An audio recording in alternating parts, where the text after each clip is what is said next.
Sekarang saya tanya saudara, kalau disuruh memilih makanan atau kepercayaan, saudara lebih memilih kasih hilang? Kalau disuruh memilih kasih hilang makanan atau kepercayaan, saudara lebih memilih kasih hilang? Saudara orang paling ragu-ragu di seluruh dunia. Murid-murid sepakat waktu itu. Ketika Lao Tse bilang memilih satu untuk dihilangkan, mereka bilang kasih hilang saja kepercayaan. Lao Tse bilang, kenapa kamu kasih hilang kepercayaan? Bapak, untuk apa jadi orang bisa dipercaya tapi tidak ada makanan? Untuk apa jadi orang jujur tapi lapar? Lao Tse bilang mantap. Dan di balik mantap itu Lao Tse bilang, kamu baru saja menjawab satu pernyataan yang merusak bangsa.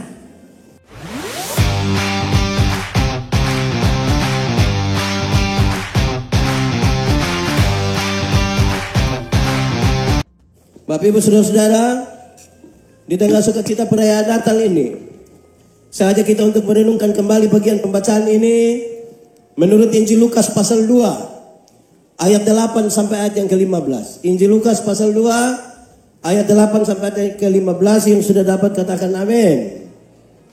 Amin betul. Separuh tidak buka Alkitab juga amin itu. Gembala-gembala. Di daerah itu ada gembala-gembala yang tinggal di padang menjaga kawanan ternak mereka pada waktu malam. Tiba-tiba berdirilah seorang malaikat Tuhan di dekat mereka dan kemuliaan Tuhan bersinar meliputi mereka dan mereka sangat ketakutan. Lalu kata malaikat itu kepada mereka, jangan takut, sebab sesungguhnya aku memberitakan kepadamu kesukaan besar untuk seluruh bangsa. Hari ini telah lahir bagimu juru selamat, yaitu Kristus Tuhan di kota Daud. Dan inilah tandanya bagimu, kamu akan menjumpai seorang bayi dibungkus dengan lampin dan terbaring di dalam palungan. Dan tiba-tiba tampaklah bersama-sama dengan malaikat itu sejumlah besar bala tentara surga yang memuji Allah, katanya, kemuliaan bagi Allah di tempat yang maha tinggi, dan damai sejahtera di bumi di antara manusia yang berkenan kepadanya. Setelah malaikat-malaikat itu meninggalkan mereka dan kembali ke surga, gembala-gembala itu berkata seorang kepada yang lain, marilah kita pergi ke Bethlehem untuk melihat apa yang terjadi di sana seperti yang diberitahukan Tuhan kepada kita. Demikian firman Tuhan. Berbahagia setiap orang yang mendengar firman, memelihara dan melakukan dalam hidup setiap hari. Shalom. Kuat sedikit. Shalom. Secara kasat mata, Natal itu enak untuk ditonton. Perayaan Natal itu bagus-bagus. Penyanyi bagus-bagus. Bagian bagus-bagus. Menarik. Di malam Yesus lahir, ada dua peristiwa yang enak untuk ditonton. Pertama, ada bintang terang. Saudara jalan malam-malam, ada bintang terang, siapa yang tidak mau lihat? Yang kedua, ada malaikat menyanyi di padang. Malaikat itu bukan manusia, tapi kalau digambarkan seperti manusia. Kalau dia laki-laki, ganteng atau tidak? Kalau perempuan cantik atau tidak? Suara bagus atau tidak? Pakaian bagus atau tidak? Tapi menyanyi di hutan. Muka bagus, suara bagus, baju bagus, menyanyi di... Saudara masuk hutan malam-malam, ada malaikat menyanyi. Mau nonton atau mau lari? Mau nonton atau mau lari? Di bagian paling awal saya mau kasih tahu saudara bahwa Natal bukan tontonan. Sama-sama 1, 2, 3. Kasih tahu kawan di sebelah 1, 2, 3. Kalau Natal bukan tontonan, lalu Natal itu apa? Natal itu tuntunan. Sama-sama 1, 2, 3. Kasih tahu kawan di sebelah 1, 2, 3. Siapa yang merayakan Natal harus berjumpa dengan Kristus bayi Natal. Dituntun untuk itu. Kalau dia tidak dituntun berjumpa dengan Kristus bayi Natal, dia hanya merayakan perayaan tontonan. Dan teman-teman yang kerja sebagai event organizer lebih hebat merayakan perayaan tontonan dibanding kita semua. Tapi walaupun ini tuntunan, dia berkelas. Kenapa? Karena sekaligus Natal adalah tantangan. 1, 2, 3. Lebih kuat 1, 2, 3. Kasih tahu kawan di sebelah 1, 2, 3. Dan tantangan kita hari ini di perayaan Natal kita tahun ini. Tantangan kita adalah tema kita. Baca sama-sama tema 1, 2, 3. Tantangan dari orang-orang Kristen yang merayakan Natal tahun ini adalah setelah merayakan Natal, dia akan mengajak orang pergi ke Bethlehem. Lalu Bethlehem bagaimana dan seterusnya sebentar kita belajar. Tapi untuk sampai kepada tantangan ini, mari kita pergi ke Bethlehem. Dalam teks yang kita baca, ada sejumlah kronologi yang mesti kita aman dulu dalam kronologi itu. Baru sampai pada tantangan ini. Sama-sama 1, 2, 3. Marilah. Tidak ada yang ngomong lagi. 1, 2, 3. Marilah sekarang kita pergi. Kronologi yang pertama adalah lokus. Tempat. Kronologi yang pertama apa? Tempat. Tempat dari teks yang tadi kita baca. Kisah itu adalah padang belantara. Lokusnya di mana? Padang belantara. Orang suka bertanya, pendeta kenapa harus di padang bukan di istana? Kenapa mesti di situ bukan di tempat lain? Jawabannya ringan saja. Peristiwa di padang belantara tidak bisa dipisahkan dari kisah dalam Kejadian pasal 4. Di Kejadian pasal 4 kisah tentang Kain dan Habel. Di padang belantara, tempat di mana kakak adik mesti sayang satu dengan yang lain, mesti berbagi kasih, mesti menikmati indahnya alam semesta. Di padang itu Kain tega sekali membunuh adiknya. Membunuh adiknya siapa? Maka nyanyian perdamaian dari sorga pertama-tama mesti dinyanyikan di tempat-tempat di mana persaudaraan kita penuh dengan masalah. Nyanyian perdamaian dari sorga pertama-tama harus dinyanyikan di tempat-tempat di mana kita punya persaudaraan penuh dengan kepalsuan. Sekarang saya mau tanya, tolong jawab jujur. Orang-orang di Kota Waringin Barat ini, di Pangkalan Bun ini, relasinya aman-aman. Kenapa suara hilang? Kakak adik aman? Dengan orang tua aman? Ipar-ipar aman? Dengan mertua? Kenapa saudara bilang aman sambil tertawa? Dengan teman-teman kantor aman? Dengan atasan aman? Dengan bawahan? Kenapa ini menjadi pesan paling pertama di kronologi ini? Karena saudara ajak orang pergi ke Bethlehem kalau relasi kita penuh dengan kepalsu. Jemaat, di sini tidak ada jemaat. Jemaat, ingat bahwa tidak semua senyum tulus. Kita datang, kita bilang selom, orang itu selom. Kita lewat separuh. Betul. Di Pangkalan Bun ada yang begitu. Dia ada ikut Natal hari ini. Nah itu. Saya berkhotbah di banyak bank di Indonesia. Saya bilang begini. Ini ibu-ibu yang dikerja di bank orang ini cantik-cantik semua. Mau lihat jauh atau lihat dekat tetap cantik. Dorang pakai pakaian bagus-bagus lagi. Kerja di tempat yang tertata rapi lagi. Ber-AC lagi. Kita pergi di bank itu macam kayak tidak mau pulang. Macam mau lihat-lihat orang terus begini. Kita baru naik tangga terakhir dengan santun sekali mereka bilang begini. Selamat siang, ada yang bisa kami bantu? Terus saya tanya dorang, ibu-ibu, siapa di antara ibu-ibu yang bangun pagi, lihat suami pas bangun terus tiba-tiba dia bilang, selamat pagi, ada yang bisa kami bantu? Ada banyak ASN itu, tegur sapa sama pimpinan itu, pencitra. Ada di sini, ada ikut ibadah. Boleh tunjuk dia sedikit. Apalagi TNI Polri. Segala sesuatu siap. Ada siap. Tulus. Nyanyian perdamaian ini di paling awal sebelum ajak orang pergi ke Bethlehem. Pastikan kita tidak ada kemunafikan. Jangan ada kemunafikan di antara kita. Amin. Jemaat. Kenapa Kain tega sekali membunuh adiknya Habel? Karena perjumpaan antara akal dan perasaan sudah tidak lagi berimbang. Kalau akal dan perasaan sudah tidak lagi berimbang, dia tidak pandang mana saudara, mana sahabat, mana musuh, mana lawan politik, mana tim sukses, dia tidak pusing lagi. Saudara tahu ada banyak hal ketika hal ini tidak lagi bisa dihubungkan. Tapi satu yang paling menonjol adalah iri hati. Tahu iri hati? Coba angkat tangan yang iri hati. Di sini tidak ada. Ada dua orang. Saya mulai begini saja. Iri hati iyalah, iri hati. Lebih baik saya rugi asal Bapak rugi lebih banyak daripada saya untung, tapi Bapak untung lebih.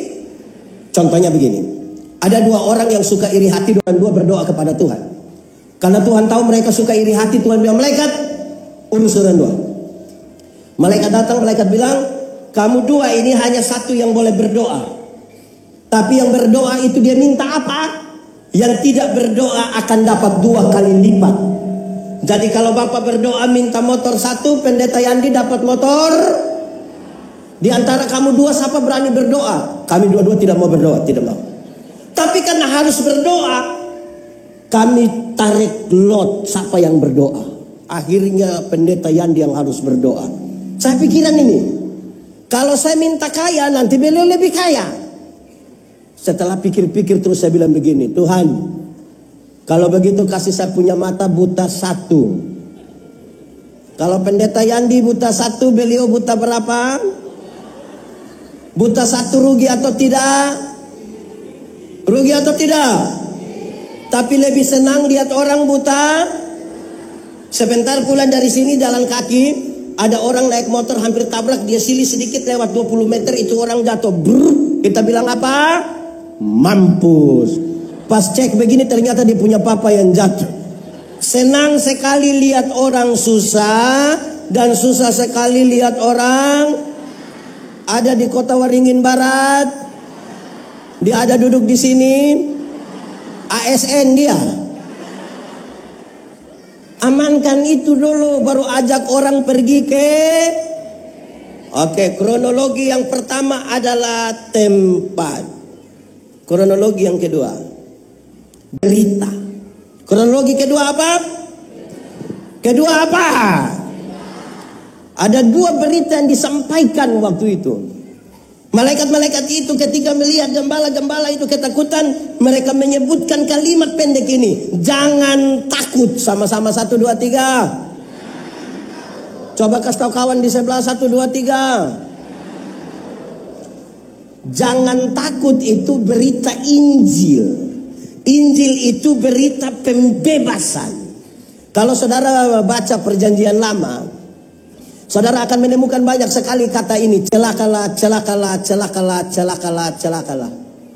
Waktu baca perjanjian baru ketika Tuhan Yesus datang, dia melayani, dia mati, bangkit. Dia naik ke surga, Roh Kudus dicurahkan. Celakalah kita tidak temukan. Kita temukan satu kalimat pendek ini. Jangan takut. Sama-sama 1, 2, 3. Pendeta Yandi berdoa dan melayani di rumah sakit.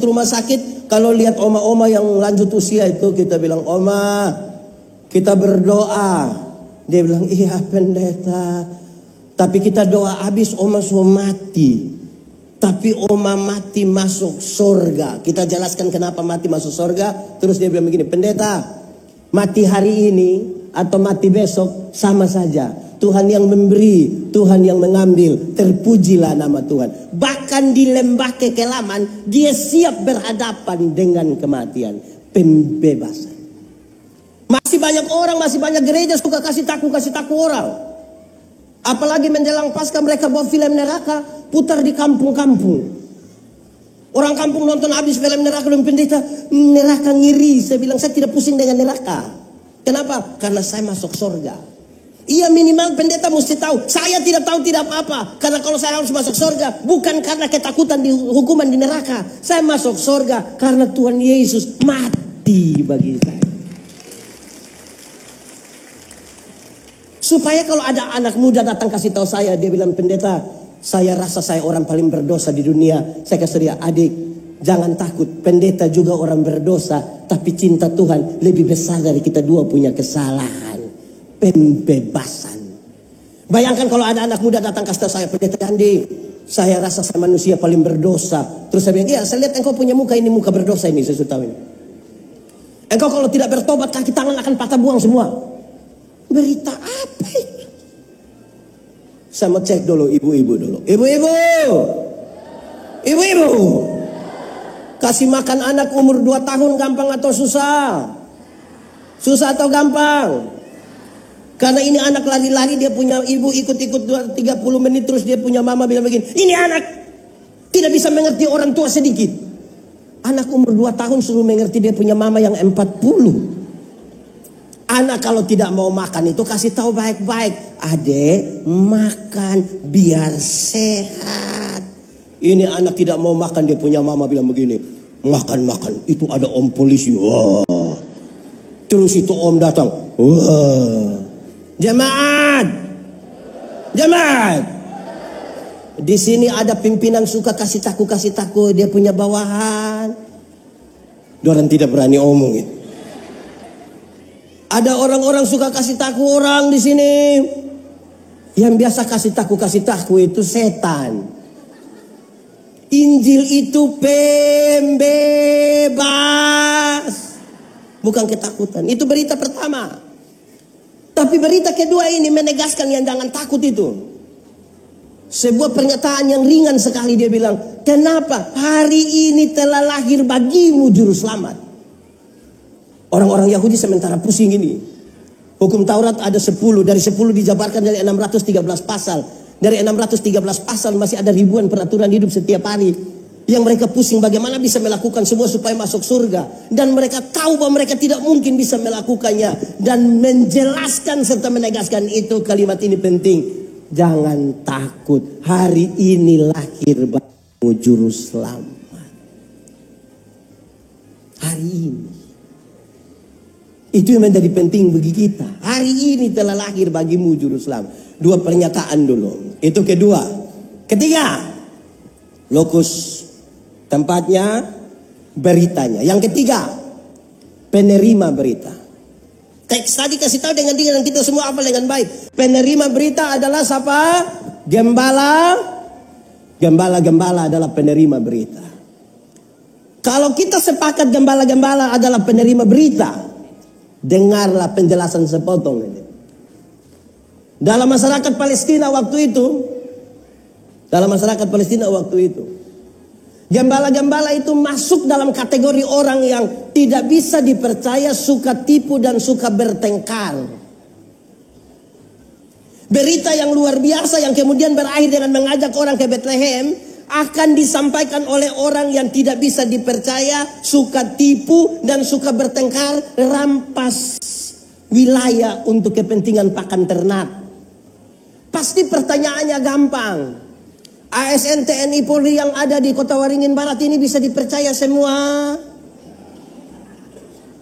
Ini mau ajak orang pergi ke Bethlehem ini. Ini orang bisa dipercaya semua. Saudara mulai ragu dan diri sendiri kan?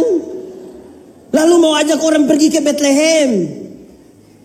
ASN bisa dipercaya. TNI Polri bisa dipercaya. Bendahara bisa dipercaya. Tambah kacau lagi. Lao Tse, seorang pemimpin spiritual, dia bilang kepada murid-muridnya, dia kasih tahu begini, murid-murid, ada 3 hal yang paling dibutuhkan oleh satu negara. Yang paling dibutuhkan oleh satu negara adalah pertama, tentara. Kedua, makanan. Dan yang ketiga, kepercayaan. 1 apa? Tentara. 2 apa? Makanan. Yang ketiga apa? Kepercayaan. Setelah dorang hafal itu terus, Lot, saya bilang begini, dari 3 itu tolong kasih kurang 1. Kasih kurang tentara kah, makanan kah, atau kepercayaan. Murid-murid sepakat, kasih hilang saja tentara. Hei, kamu tidak takut kalau satu negara tidak ada tentara? Tidak apa-apa, Bapak. Kenapa kamu bilang tidak apa-apa? Yang penting bangun relasi politik yang baik. dengan orang-orang luar negeri, kita hidup baik-baik saja, tidak ada tentara, tidak apa-apa. Berarti tinggal dua, yaitu makan dan terus lalu saya bilang begini, dari dua itu kasih hilang satu lagi. Sekarang saya tanya saudara, kalau disuruh memilih makanan atau kepercayaan, saudara lebih memilih kasih hilang? Kalau disuruh memilih kasih hilang makanan atau kepercayaan, saudara lebih memilih kasih hilang? Saudara orang paling ragu-ragu di seluruh dunia. Murid-murid sepakat waktu itu. Ketika Lot saya bilang memilih satu untuk dihilangkan, mereka bilang kasih hilang saja kepercayaan. Lot saya bilang, kenapa kamu kasih hilang kepercayaan? Bapak, untuk apa jadi orang bisa dipercaya tapi tidak ada makanan? Untuk apa jadi orang jujur tapi lapar? Laut saya bilang mantap. Dan di balik mantap itu laut saya bilang, kamu baru saja menjawab satu pernyataan yang merusak bangsa. Satu bangsa ini akan rusak kalau orang-orang di dalamnya, pemangku jabatannya adalah orang-orang yang tidak bisa dipercaya. Bisa dipercaya sekarang, saudara makin hilang. Nah, saudara, saya pakai contoh saja supaya lebih gampang. Kalau orang tolong kita terus kita bilang terima kasih, itu baik atau tidak? Yakin baik? Aman? Mantap? Kalau begitu, saya mau tanya dulu. Istri-istri, siapa punya suami yang pagi-pagi istri siap makan pagi, terus suami bilang, sayang, terima kasih. Ada? Ada? Ada? Ini suami-suami, istri siap makan pagi, mereka tidak terima kasih. Tapi istirahat kantor makan sedikit di warung, sudah bayar lagi, terima kasih lagi. Terus janji itu, mbak, besok saya datang lagi ya. Terus setelah dengar khotbah ini, suami-suami merasa sadar. Sebentar malam pulang sampai rumah, istri siap makan malam. Dan dengan keyakinan iman suaminya bilang, sayang, terima kasih. Ibu-ibu percaya? Ibu-ibu percaya? Suami sendiri juga ibu tidak percaya. Kalau istri saja tidak percaya, bagaimana negara ini percaya pada saudara? Pasti waktu suami bilang terima kasih, istri pikiran.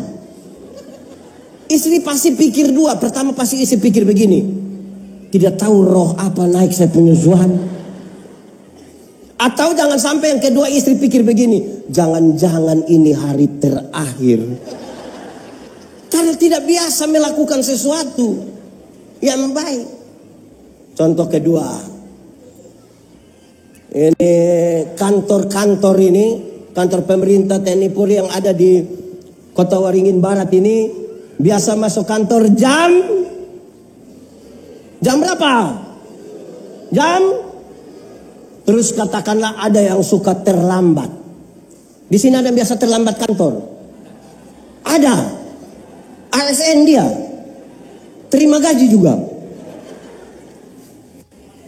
Masuk jam 7 tapi dia datang jam setengah 10. Terus setelah dengar khotbah ini, supaya dia bisa mendefinisikan diri sebagai orang yang bisa dipercaya, besok setelah dengar khotbah dia betul, pendeta tadi omong betul.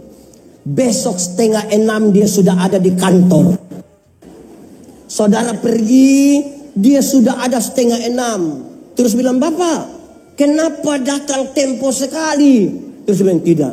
Saya harus datang tepat waktu, bahkan lebih cepat. Saya mau tanya, saudara percaya? Percaya? Mendefinisikan diri sebagai orang yang bisa dipercaya itu komitmen terus menerus. Tidak bisa di perayaan Natal hari ini, terus besok ulang, tidak bisa. Saudara kalau mau ajak seseorang ke satu tempat, kalau ini katakan saya dari Kupang, saudara belum pernah ke Kupang, terus saya bilang, Pak, ke Kupang, saudara tidak kenal saya, saudara langsung bilang gas. Kan Kan harus didefinisikan dulu ini orang bisa dipercaya atau tidak. Sekarang mendefinisikannya sebagai orang yang bisa dipercaya ini repot. Sudah 3. Kalimat tadi serius. Jangan takut. Hari ini telah lahir bagimu juru selamat. Hari ini lahir juru selamat. Satu kalimat pendek yang Tuhan Yesus ulang ketika menuju akhir hidupnya di salib. Peristiwa di salib itu dimulai dari kisah yang panjang, tapi saya kasih pendek sedikit. Adam dan Hawa jatuh dalam dosa. Karena apa? Berani melangkah melewati batas. Tuhan bilang begini, semua tanaman dalam taman ini boleh kau makan buahnya, yang itu tidak boleh. Waktu mereka melangkah melewati batas, sekarang mereka jatuh dalam dosa. Tuhan datang, Tuhan tanya, Adam, Adam, kamu di mana? Tuhan tanya begitu bukan karena Tuhan tidak tahu Adam sembunyi di mana. Tuhan tahu kok tidak? Tuhan tahu kok tidak? Sudah tahu kenapa tanya? Tuhan tahu kok tidak? Sudah tahu kenapa tanya? Adam, kamu di mana? Untung Adam tidak bilang, kamu nanya. Adam berani begitu dia mati duluan. Adam, kamu di mana? Ini sebuah kiriman pesan. Adam, kenapa engkau memutuskan hubungan dengan saya? Adam bilang, kami di sini Tuhan. Kamu buat apa di situ? Kami sembunyi Tuhan. Kenapa kamu sembunyi? Kami telanjang Tuhan. Kenapa kamu telanjang? Kami makan ini buah. Siapa suruh kamu makan itu buah? Dorang dua bertengkar. Tuhan bilang, sini. Waktu Tuhan panggil mereka datang, Tuhan kasih pakai pakaian. Kalau Tuhan yang kasih pakaian pasti bagus. Tuhan kasih makan pasti enak. Terus Tuhan bilang begini, sekarang keluarlah dari taman Firdaus. Tinggal di luar Firdaus tetap ada pakaian yang bagus. Tinggal di luar Firdaus tetap ada makanan yang enak. Tapi tinggal di luar Firdaus berarti mereka tinggal di luar dari inti kehidupan. Inti kehidupan tidak ada pada makanan. Inti kehidupan tidak ada pada pakaian. Untuk apa makan bagus-bagus, pakaian ketat-ketat, hidup kaya raya, mati masuk neraka. Kurus-kurus, susah-susah, mati masuk surga. Mana yang baik? Kaya raya mati neraka, susah-susah mati surga. Mana yang baik? Tidak ada yang baik. Yang bagus itu badan bagus, pakaian ketat-ketat, hidup kaya raya, mati masuk. Tapi manusia ini Tuhan baru kasih kepercayaan sedikit langsung lupa Tuhan. Dulu belum ada kios, berdoa keliling semua gereja yang ada di Pangkalan Bun. Setelah ada kios, hari Minggu tidak gereja lagi. Terus pendeta tanya, Bapak kenapa tidak gereja? Pendeta, nanti siapa jaga itu kios lagi. Dulu belum jadi ASN, masih honor, keliling semua gereja berdoa. Diangkat jadi ASN, jadi polisi, jadi tentara, bikin syukuran di rumah. Gaji pertama untuk Tuhan, kedua, ketiga sampai hari ini yang sudah tidak. Tapi punya alasan untuk tidak terima lagi pelayanan. Tuhan baru kasih kepercayaan kios. Baru kasih kepercayaan eselon 432. Belum kasih tambang batu bara. Lupa Tuhan. Dan Tuhan mau. Setelah hal itu, penjahat itu bilang begini, Yesus, ingat aku kalau engkau datang sebagai raja. Kalimat tadi diucapkan kembali. Hari ini aku membawa kamu masuk ke dalam inti kehidupan. Aku membawa kamu masuk kembali ke dalam Firdaus. Kalau begitu, cari Tuhan jangan sekedar untuk sembuh saja. Tuhan datang ke dunia bukan untuk bikin orang sakit jadi sembuh. Walaupun bisa dia buat. Ingat, ada banyak orang tidak kenal Tuhan malah lebih sehat dari kita. Yang suka mabuk itu mabuk dari 3 hari lalu sampai tadi pagi, istirahat sedikit, minum kembali, dia tidak sakit. Kita yang mengaku kenal Tuhan duduk dekat AC pulang pilek Bapak. Jangan cari Tuhan hanya untuk kaya. Tuhan datang ke dunia bukan untuk bikin orang miskin jadi kaya. Sekalipun bisa dia buat. Ingat, ada banyak orang tidak kenal Tuhan lebih kaya dari kita. Itu koruptor, itu kaya-kaya semua. Rumah 2, 3, 4, 5. Sampai tidak suka tinggal di orang punya rumah dan tinggal di penjara sana. Tapi kaya-kaya. Kita yang mengaku kenal Tuhan ini yang sedikit-sedikit garam habis, sedikit-sedikit pulsa habis. Mau beli sepatu Natal saja pakai tanya dia yang jual, bilang boleh bayar 6 kali. Kalau begitu Tuhan datang ke dunia untuk apa? Menebus dan menyelamatkan saya dan saudara. Kalimat ini menjadi penting. Carilah dahulu kerajaan Allah dan kebenarannya. Selamat dulu. Baru yang lain itu di kekayaan, kehormatan di, umur panjang di, jabatan di, istri di.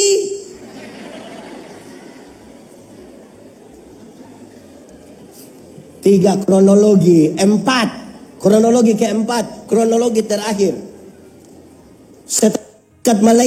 Setelah malaikat bicara 2 hal itu, maka tampillah bala tertala surgawi. Untuk apa? Ini kronologi keempat. Menyanyi bersama. 1, 2, 3. Poin ini menarik untuk Natal ASN TNI Polri di sini.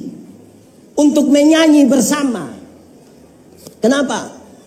Ajakan untuk menyanyi bersama itu ajakan membangun visi bersama. Ajakan membangun komitmen bersama. Ingat bahwa menyanyi bersama itu susah. Do, mi, sol, do. Itu tidak bisa ada orang yang mau jadi inti sendiri. Yang kita mau menyanyi, haidu, tidak bisa. Semua mesti menahan diri. Mengelola perbedaan-perbedaan. Saya bilang kepada saudara, persoalan paling besar di bangsa ini hari ini adalah merawat kebinekaan, merawat perbedaan-perbedaan. Siapa tidak mencintai perbedaan tidak pantas hidup di dunia. Karena fakta kosmis menunjukkan dengan baik bahwa segala sesuatu di dunia ini berbeda. Ada atas, ada kanan, ada hitam, ada laki-laki, ada. Saya pernah kasih nikah satu pasang nikah, yang laki-laki umur 64 tahun, yang perempuan umur 20 tahun. Ngeri itu. Jemaat yang hadir, saya lihat mereka bicara tentang beda usia, bedanya 44 tahun. Dalam khotbah saya bilang begini, dalam sebuah pernikahan beda usia tidak penting. Yang lebih penting adalah mereka harus beda jenis kelamin. Lebih penting. Untuk apa sama-sama umur 30 tahun tapi laki-laki semua? Mau ajak orang ke Bethlehem? Itu bikin rusak Bethlehem itu. Ya, mengelola perbedaan itu baik. Saya ingat sekali dalam sebuah acara saya diminta berkhotbah. Sebelum khotbah ada ruang kesaksian. Ada ibu-ibu bangun bersaksi bilang begini. Pernah satu waktu antara tidur atau tidak tidur, dia dibawa oleh malaikat ke surga. Saya bilang hebat ini. Dia bilang surga itu indah sekali. Saya juga bilang hebat. Terus dia jalan-jalan begini. Dia coba lihat di dalam satu ruangan. Ini ruangan kok penuh dengan mulut-mulut. Terus dia tanya ini malaikat. Malaikat, kenapa di dalam itu ruangan penuh dengan mulut-mulut saja? Terus dia bilang, malaikat jawab, dia bilang begini. Oh, itu mulutnya pendeta-pendeta. Kenapa mulut pendeta-pendeta? Pendeta-pendeta itu khotbah bagus, jadi DP mulut masuk surga, kaki tangan di neraka. Saya emosi betul itu. Pas mau khotbah saya bilang, ibu, kita dua selesaikan yang tadi. Kita klarifikasi. Kita klarifikasi dulu. Saya bilang begini, ibu tahu pisau? Tahu pisau? Dia bilang tahu. Tahu bagaimana? Coba engkau ambil pisau, potong engkau punya jari. Jari sudah terluka, darah keluar, terus bilang, rasa kau. Bisa begitu? Dia bilang, tidak. Nah itu. Alkitab bilang, kita satu tubuh dengan banyak anggota. Mata karena dia mata, dia tidak lebih penting dari telinga. Kaki tidak lebih penting dari tangan. Siapa yang malam-malam ketika dia perut sakit mau pergi ke WC, terus kaki bilang, perut, maaf, pergi sendiri. Bisa begitu. Sama-sama. Alkitab mengatakan dengan baik, kalau jari terluka mata menangis, dan kalau mata menangis tangan ini apa? Melap. Sudah, yang penting saudara mengertilah. Yang penting saudara mengerti. Membangun visi bersama. Orang tua di kampung yang tidak sekolah saja kasih nasihat saya bilang begini. Untuk apa kita tidur satu tempat tidur yang sama tapi dengan mimpi-mimpi yang berbeda? Lebih baik kita tidur tempat tidur yang berbeda tapi dengan mimpi-mimpi yang sama. Saya ulang. Saudara catat bikin status. Tandai saya, tidak apa-apa. Untuk apa tidur satu tempat tidur tapi dengan mimpi-mimpi yang lebih baik tidur di tempat tidur yang berbeda tapi dengan mimpi-mimpi yang. Kalau satu orang bermimpi itu hanya mimpi, tapi kalau kita semua bermimpi bersama itu kenyataan. Jangan biarkan bupati terpilih itu bermimpi sendiri. Semua mimpi bersama. Jangan biarkan Dandi mimpi sendiri. Kajari mimpi sendiri.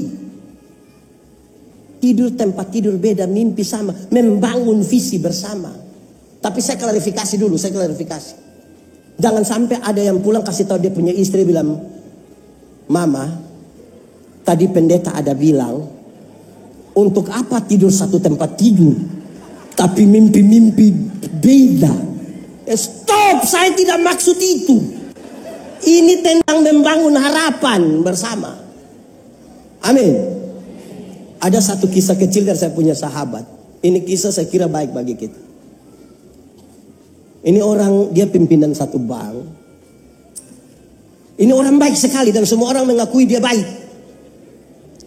Karena dia baik, siapapun bisa berjumpa dengan dia. Sampai satu waktu pas dia sampai kantor, security dan cleaning service minta ketemu dengan dia. Boleh.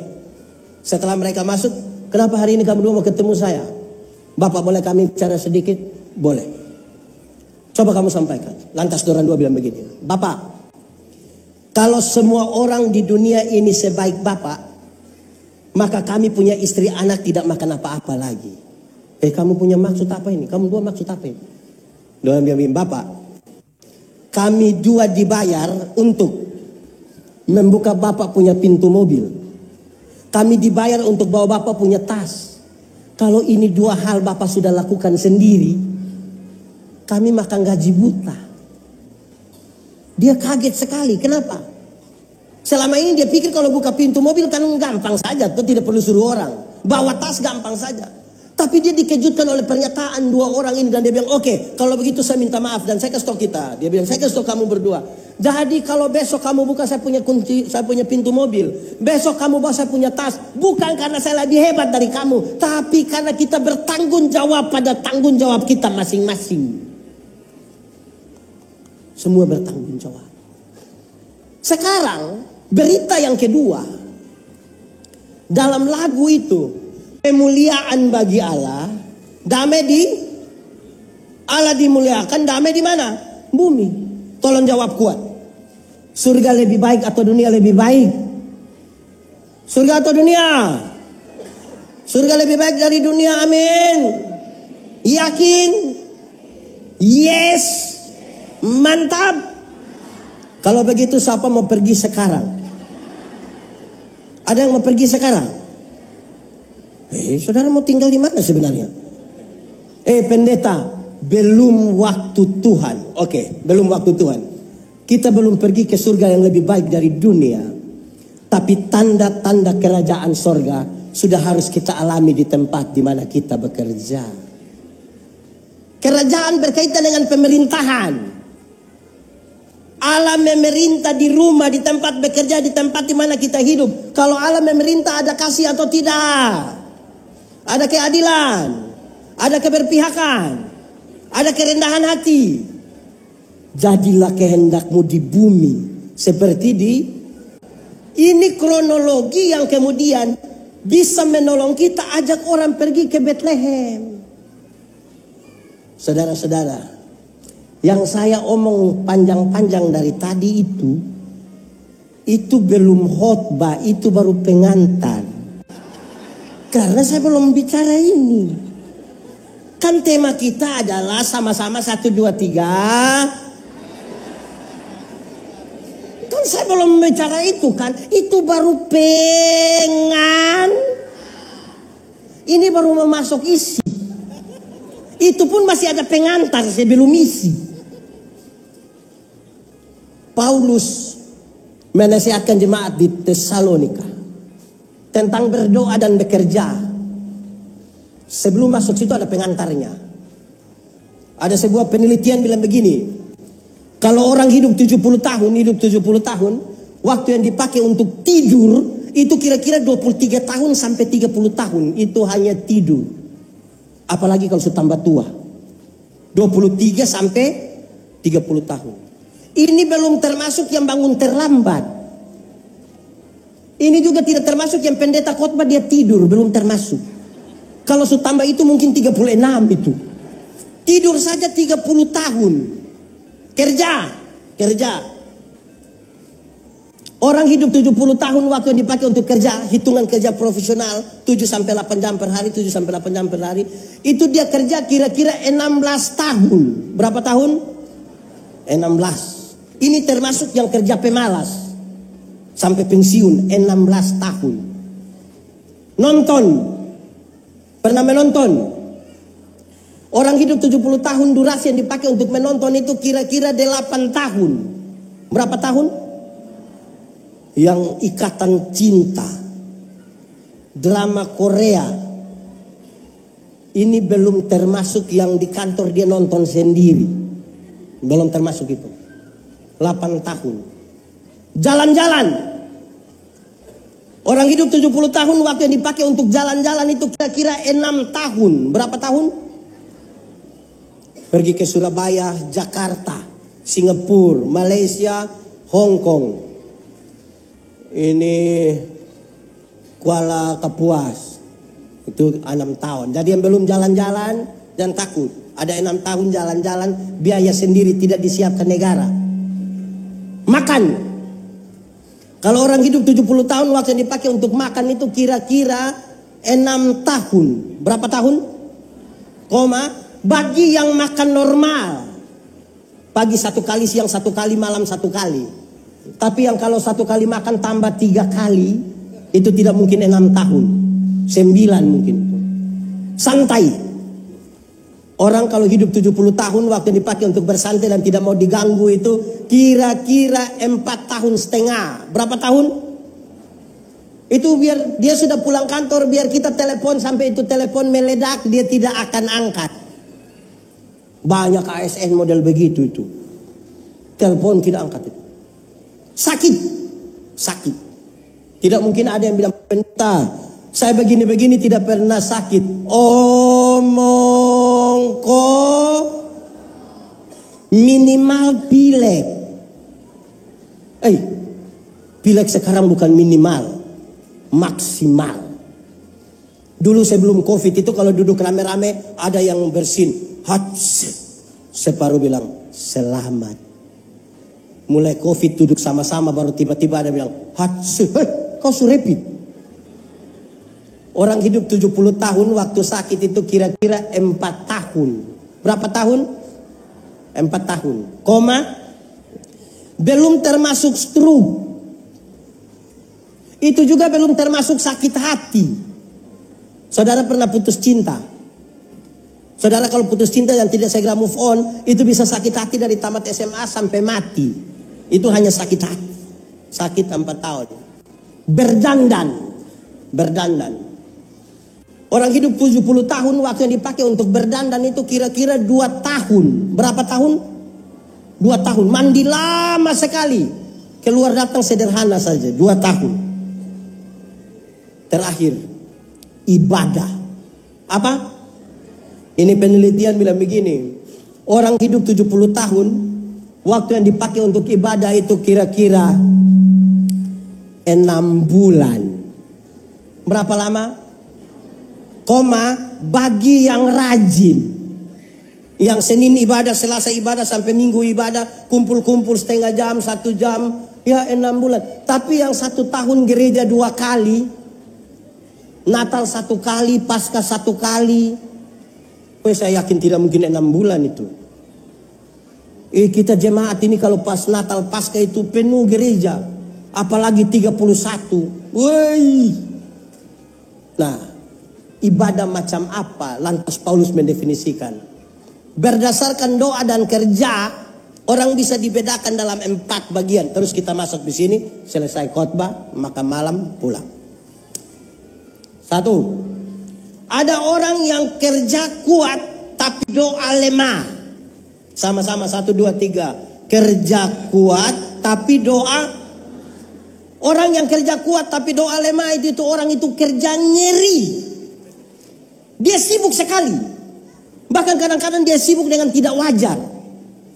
Orang lain sempat ganti pakaian seragam, dia tidak ganti. Orang yang kerja kuat tapi doa lemah, jangan coba-coba panggil ikut ibadah. Pak, ibadah, dia tidak bisa. Kenapa? Saya sibuk. Itu kalau bicara sibuk itu seperti derajat naik sedikit. Jadi dia lebih lebih ekspresif. Saya sibuk. Orang kerja kuat tapi doa lemah, dia tahu bagaimana menjadi kaya tapi tidak tahu cara menjadi bahagia.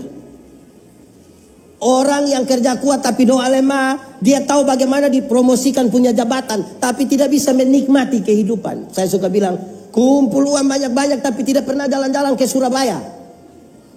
Nanti satu saat di Surabaya baru telepon, pendeta, yo, saya di Surabaya, enak kok pesir-pesir, tidak apa-apa. Lalu saya di rumah sakit Dr. Sutomo, Bapak. Sudah dapat rujukan dulu baru dia pergi di sana. Kerja kuat, doa lemah. Orang kerja kuat dan doa lemah jangan coba-coba suruh dia doa makan. Banyak ASN, TNI, Polri yang tidak tahu doa makan ini. Kita bilang, Bapak sebentar kau doa makan. Sembarang saja pendeta ini. Ada begitu di kota Waringin sini. Ya, yang mau ajak orang di Bethlehem tapi tidak tahu berdoa itu. Kerja kuat, doa. Kelompok yang kedua kebalikan dari itu. Doa kuat.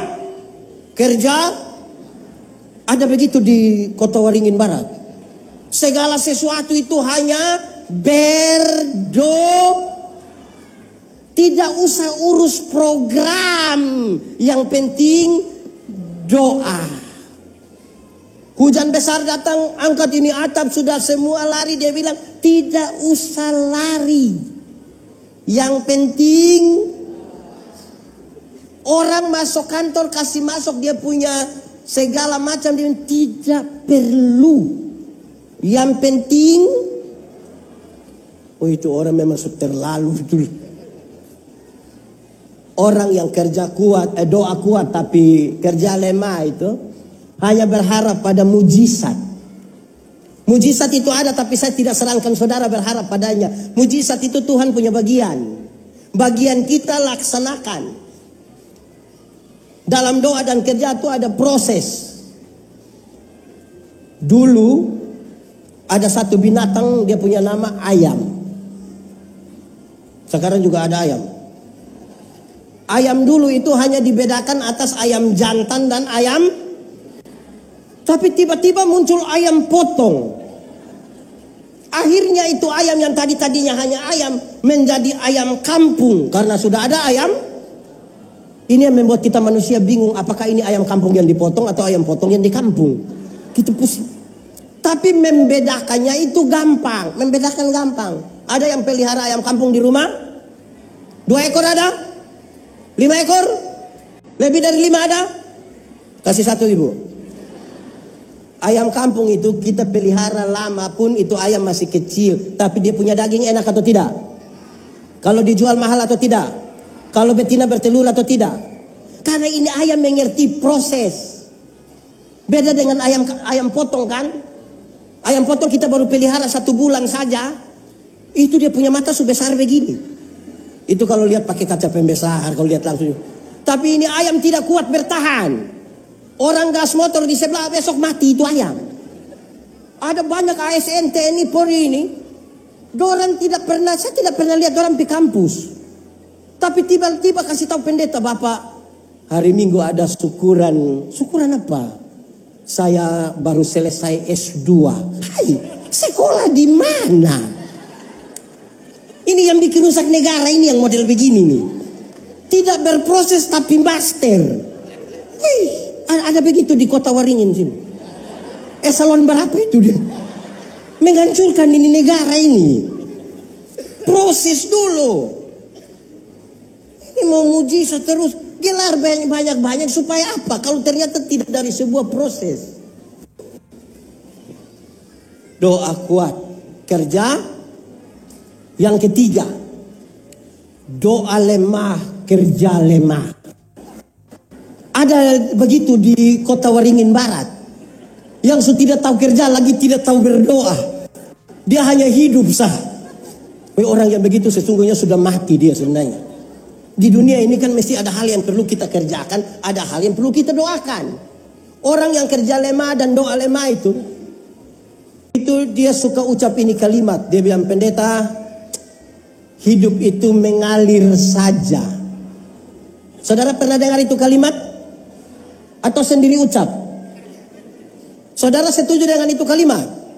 Kalau saya tidak setuju. Mengalir itu pakai prinsip air. Bergerak dari tempat yang lebih tinggi ke tempat yang lebih. Nah kalau dia mengalir menuju lubang WC, mau bilang mengalir. Hidup ini kita yang tentukan. Dalam satu hari seorang manusia ambil keputusan antara 300 sampai 1500 kali keputusan yang berkonsekuensi ke masa depan. Bangun tidur, mau langsung turun atau tarik tambah selimut, itu keputusan. Bangun tidur, mau berdoa dulu atau foto, itu juga keputusan. Kenapa pendeta Yandi berkhotbah di sini hari ini? Karena saya pernah ambil keputusan kira-kira 29 tahun lalu untuk sekolah teologi.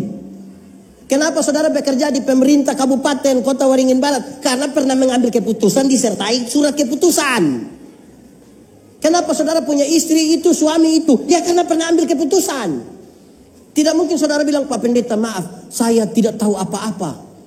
Saya tidur-tidur buka mata dia ada di sebelah, kan tidak begitu. Saya masuk di sini, waktu saya 5 menit. Marilah kita pergi ke... Oke, 1. Ajakan itu dilakukan setelah malaikat pulang. Coba malaikat ada baru mereka baku ajak, itu mungkin kita masih pikir. Tapi ini malaikat pulang baru ajak. Itu sesuatu yang baik. Kenapa? Orang-orang bermental budak kalau kerja mesti ada pimpinan. Pemimpin kalau ada itu mereka kerja serius. Pemeriksaan dari BPKB kalau datang itu mereka tidak pulang. Tiap hari hanya kerja. Tapi pemeriksa pulang dia bikin pengucapan syukur. Nah, ini mau hidup bagaimana begini?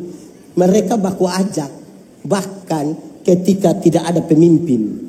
Saudara, puluhan tahun lalu para perusahaan-perusahaan besar di Indonesia cari orang pintar. Beberapa dekade kemudian mereka evaluasi, ternyata pintar saja tidak cukup. Harus disertai dengan emosi yang baik. Satu tindakan emosional yang tidak terukur merusak seluruh kepintaran. Satu dekade kemudian mereka evaluasi, ternyata pikiran dan perasaan yang kuat saja, emosi yang kuat saja tidak cukup. Harus tambah dengan spiritualitas yang kuat. Spiritualitas itu gerakan dari dalam ke luar, bukan dari luar ke dalam.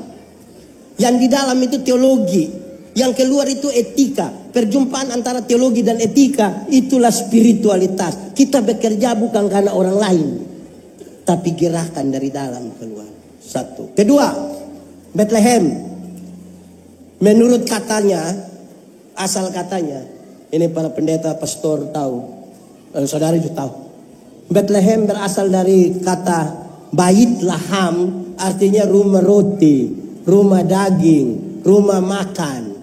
Kita mau ajak orang pergi ke sana, hati-hati. Jangan sampai sana orang lihat roti tidak lihat Yesus. Kadang-kadang kita cari bawa orang tidak sampai menemukan Yesus. Tapi menemukan apa yang orang mau. Kalau saudara berdoa, berdoalah sampai menemukan apa yang Tuhan mau dan bukan apa yang kita mau. Terakhir, mari kita pergi ke Bethlehem. Di Bethlehem itu terjadi 2 peristiwa yang menarik. Pertama, ada kebijakan pemerintah. Kaisar Agustus mengeluarkan perintah supaya ada sensus penduduk. Berdasarkan kebijakan pemerintah itu terjadilah hal kedua. Maka pulanglah orang-orang dari berbagai-bagai tempat ke kampung asal mereka. Termasuk Maria dan Yusuf ke kampung asal mereka untuk mendaftarkan nama mereka. Natal terjadi pada 2 peristiwa itu. Peristiwa di mana ada kebijakan pemerintah dan berkumpulnya keluarga-keluarga. Saudara tolong, Jangan terlalu banyak kerja sampai lupa istri, dan jangan terlalu banyak ingat istri sampai lupa kerja. Apalagi ingat orang lain punya istri.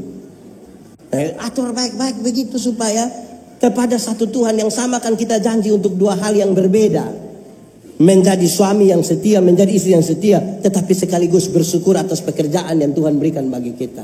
Selamat merayakan Natal dan Tahun Baru 2025. Tuhan memberkati. Amin.